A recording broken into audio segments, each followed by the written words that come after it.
নাই, আমি কি করব? আমার তার বউ বাচ্চাকে আমি কিভাবে কি করব? বগুড়ায় স্বেচ্ছাসেবক দল নেতা জিতুর সঙ্গে মেয়ের বিয়েতে রাজি না হওয়ায় গত 14 জুন রিকশাচালক শাকিলকে বাড়ি থেকে তুলে নিয়ে পিটিয়ে হত্যা করা হয়। এই জিতুই অন্য একটি মামলায় 14 বছরের সাজাপ্রাপ্ত আসামি। আদালত থেকে জামিন নিয়ে বিগত আওয়ামী লীগ সরকারের আমলে স্থানীয় প্রভাবশালী নেতাদের ছত্রছায়ায় গড়ে তোলেন জিতু বাহিনী। আওয়ামী লীগের সেই নেতারা পালিয়ে গেলেও নতুন রাজনৈতিক দলের আশ্রয়ে করে যাচ্ছে নানা অপকর্ম।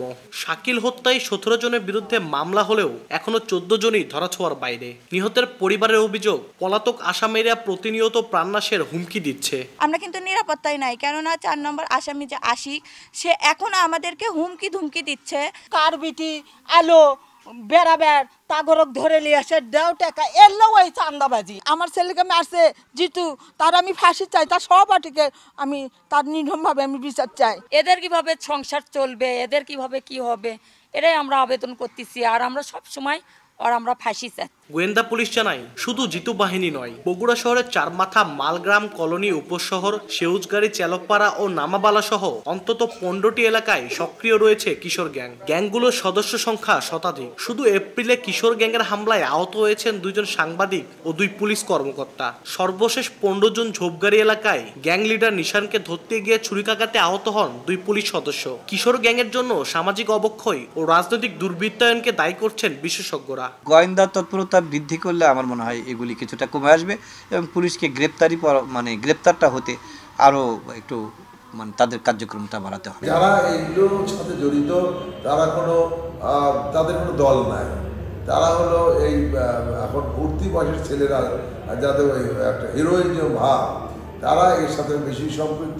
আওয়ামী ফ্যাসিস্ট আমলের যে সন্ত্রাসীরা, তারা বর্তমানে রাজনৈতিক বল পাল্টিয়ে বিভিন্ন রাজনৈতিক দলের ছত্রছায়ায় তাদের ছত্রছায়ায় এই কাজগুলো করছে।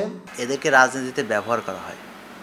তো এইটা যদি বন্ধ করা যায় তাহলে এই রাজনৈতিক দুর্বৃত্তায়ন, বিভিন্ন ধরনের যে আমরা আইন শৃঙ্খলার অবনতি দেখি, এই জায়গা থেকে বের হওয়া সম্ভব। রাজনৈতিক দল যদি সংস্কার হয় তাহলে এই সকল লোক যারা অতীতে ফ্যাসিবাদী সংগঠনের ছাত্রছায়া ছিল, এই লোকদের যেন পরবর্তী সময় তাদের যে সংস্কার, তাদের দলের যে মৌলিক সংস্কারগুলো, সেগুলোকে বাস্তবায়ন করতে এই লোকগুলো যেন তাদের ছত্রছায়া না নিতে পারে। রাজনৈতিক দলগুলোকে এই বিষয়ে সচেতন থাকতে হবে। পুলিশ বলছে, হত্যাকাণ্ডের ঘটনায় গুরুত্ব দিয়ে তদন্তের পাশাপাশি দায়ীদের গ্রেপ্তার করে আইনের আওতায় আনা হচ্ছে। আমাদের জেলা পুলিশের পক্ষ থেকে এই তদন্তটা যেন সঠিকভাবে হয়, একাধিক অফিসারকে আমরা দায়িত্ব দিই। বগুড়ায় 2024 সাল থেকে 2025 সালের জুন মাস পর্যন্ত 1.5 বছরে 116 হত্যাকাণ্ডের ঘটনা ঘটেছে। এর আগে 2023 সালে 87টি আর 2022 সালে জেলায় হত্যাকাণ্ড হয় 89টি। আব্দুল আউয়াল, সময় সংবাদ, বগুড়া।